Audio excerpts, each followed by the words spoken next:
생각이 되게 강한 사람이 있어요. 자신의 생각이. 그래서 따지면은 제가 언제 틀렸다고 그랬어요? 저는 생각이 다르다고요. 이렇게 얘기하는 경우들이 있죠. 그런 사람은 또 그런 사람들과 함께 지내거든요. 아무리 대화해도 잘 안 바뀌는 경우들이 많습니다. 그럴 때는 이렇게 표현을 하게 됐을 때 더 큰 승리가 있을 수 있어요.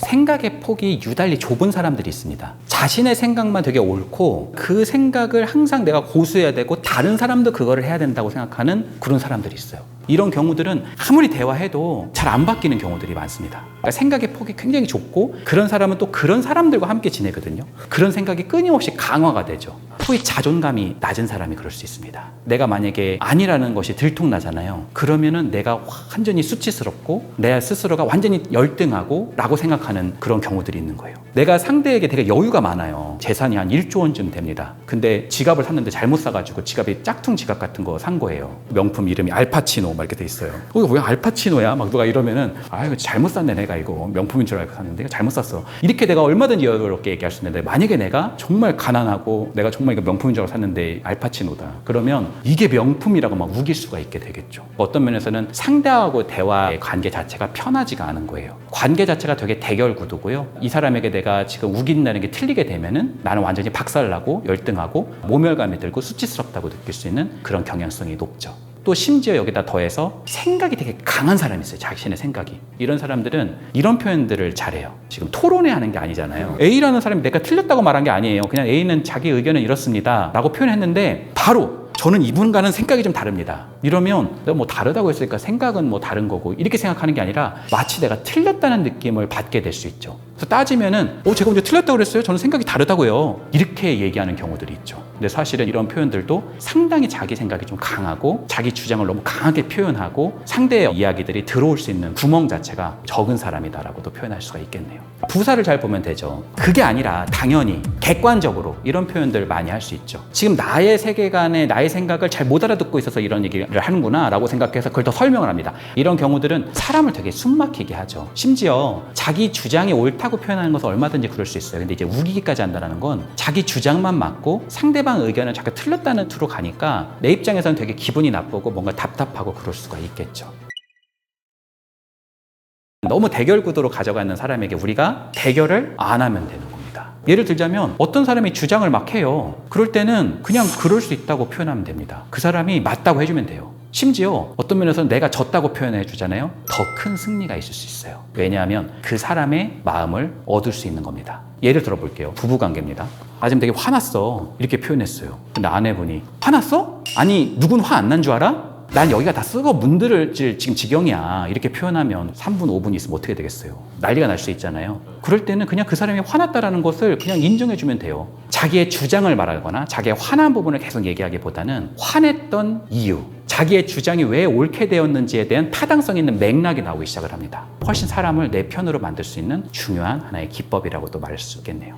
그러니까 예를 들어서 이런 겁니다. 아까 그 사람이 나한테 뭔가 막 얘기를 했을 때 내가 이 사람에게 반박을 하면 내 의견이 관찰되는 거라고 우리가 쉽게 생각할 수 있을 것 같은데 절대 그렇지 않아요. 내가 이 사람에 대한 측면을 수용해야 내 의견도 오히려 받아들일 가능성이 더 높아집니다. 예를 한번 들어볼게요. 아까 옆에 있는 게스트가 뭔가 막 얘기를 해요. 근데 나는 거기에 다 동의하지는 않거든요. 그러면은 저는 이 사람과 생각이 달라요. 꼭 이렇게 표현할 필요는 없어요. 그냥 저는 우리 김 박사님과 이런 부분에서 생각이 똑같습니다. 이렇게 표현하면은 듣는 사람이 되게 기분이 좋아요. 그러니까 대부분의 인간관계는 옳고 그름이 분명하다기보다는 모두가 옳을 수도 있고요. 모두가 협력을 강화할 수 있는 부분들이 많기 때문에 A가 아니라 B다라고 하는 것보다는 A도 맞고 B도 굉장히 타당하다고 하는 것을 표현해 주는 것도 하나의 방법이라고 말씀드릴 수 있을 것 같습니다.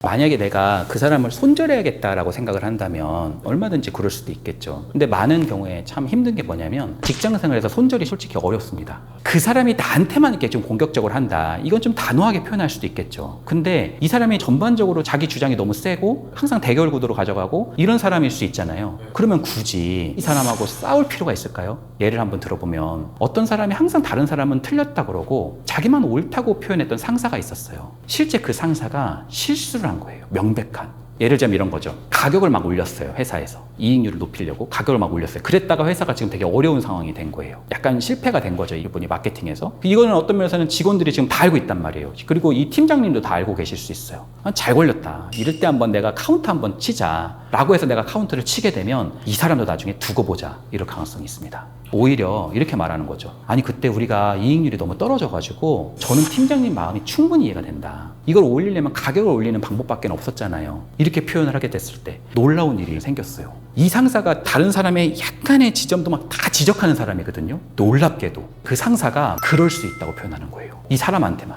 그러니까 내가 이 사람에게 자꾸 그럴 수 있다고 표현해주고 심지어 실수까지도 그렇지 않다고 표현해주고 오히려 괜찮다고 표현해주면은 관계는 상호적이어서 항상 껄끄러운 관계가 많았는데도 나하고는 윤활유와 같은 관계가 형성될 수가 있겠죠. 그러니까 사실 지금 요즘에 MZ세대니 여러 세대 간의 갈등이니 우리 사회에 많은 이슈들이 있는 이유는 우리 사회가 기존까지는 좀 집단주의적이고 수직적인 측면이 많았어요. 그러니까 집단에는 어떤 또 리더가 있잖아요. 리더가 틀리면 안 되잖아요. 그러니까 내가 옳다면 옳은 거야. 까라면 까는 거야. 이런 표현이 되게 많았어요. 근데 이거에 대한 의문을 가지는 집단이 생기기 시작을 하는 거죠. 예전에 오바마 대통령이 기자들 앞에서 질문을 받을 테니까 질문 한번 해달라. 근데 한국 기자에게 이렇게 물어본 거였거든요. 근데 한국 기자분들이 손을 다 안 들었어요. 그랬더니 이게 영어가 좀 어려워서 그런 거냐. 이거 통역이 있으니까 걱정하지 말고 해봐라 라고 표현을 했어요. 그래도 손을 잘 안 드는 거예요. 왜 손을 안 들었을까요? 질문을 하는 것을 따지는 것으로 보는 문화가 우리 사회에 되게 많이 있습니다. 유대인의 교육법에는 이런 게 있어요. 어떤 걸 배웠니? 이런 걸 물어보기도 하지만 너는 어떤 질문을 했어? 이렇게 물어보는 그런 경향성이 있습니다. 그러니까 우리 MZ세대가 당돌하다, 자기만 안다 이렇게 생각하기보다는 수직적이고 집단주의적 세계관 안에서 지금 새로운 세계관이 등장하고 있는 거예요. 좀 수평적이고 개인주의적 사고가 오는 거죠. 그러니까 수직적이고 집단주의적인 것과 수평적이고 개인주의적인 것은 어느 하나만 옳다고 할 수는 없습니다. 이런 것은 결국 융합되어야 되고 우리 사회가 그러려면 전보다 조금 더 수평적이어야 되고 개인의 어떤 이야기들을 수용할 수 있는 토대가 되게 중요할 수 있다고 말씀드릴 수 있겠네요. 항상 이렇게 생각을 해보세요. 그 사람이 너무 뭔가 센 거를 막 맞다고 얘기하다 보면 자꾸 내가 틀리다는 느낌을 받으니까 나도 뭔가 반격을 하고 싶거든요. 근데 사실 그렇게 생각해 볼 필요가 없어요. 그 사람의 말도 맞고 충분히 화날 수 있다고 표현하세요. 그 말이 충분히 타당하다고 표현하세요. 그리고 나도 맞는 겁니다. 그러니까 정답은 하나가 아니라는 거. 충분히 그 말도 맞고 내 말도 플러스 알파로 그 세계를 조금씩 너르게 확장하는 거. 이것을 한번 우리가 생각해 봐도 좋을 것 같습니다. 만약에 뒤에서 칼을 꽂는 사람이 있습니다. 이런 사람은 타인을 잘 이해하는 것도 되게 중요할 수 있어요. 요즘에 이런 심리학 컨텐츠가 많이 늘어나고 있잖아요. 타인을 이해할 수 있는 컨텐츠를 잘 보시면서 나에게 뒤에서 칼을 꼽지 않는지를 면밀하게 볼 필요는 있습니다. 원래 전쟁은 예방이 더 중요합니다. 뒤에서 칼을 꽂기 전에 나를 잘 방어하는 것도 중요하겠죠. 근데 대놓고 앞에서 나에게 칼을 막 꼽는 분들이 계세요. 그럴 때 내가 칼을 꼽을 상대가 아니라는 것을 명백하게 보여줄 필요가 있죠. 상대가 나한테 되게 무례하고 심지어 내 앞에서 막 나를 막 공격적으로 한다는 것은 내가 되게 지금 만만하게 보여서 그럴 수 있습니다. 내 태도가 이렇게 되어 있을 수 있고요. 눈도 잘 못 마주칠 수도 있고요. 네네 알겠습니다. 이렇게 갈 가능성이 되게 높거든요. 많은 말보다 태도가 더 중요할 수 있습니다. 항상 상대방하고 볼 때도 어깨를 이렇게 딱 펴고 눈을 정확하게 보는 거예요. 그 사람에게 어려울 때는 그건 좀 어렵습니다 라고 표현해 주는 것이 매우 중요할 수 있어요.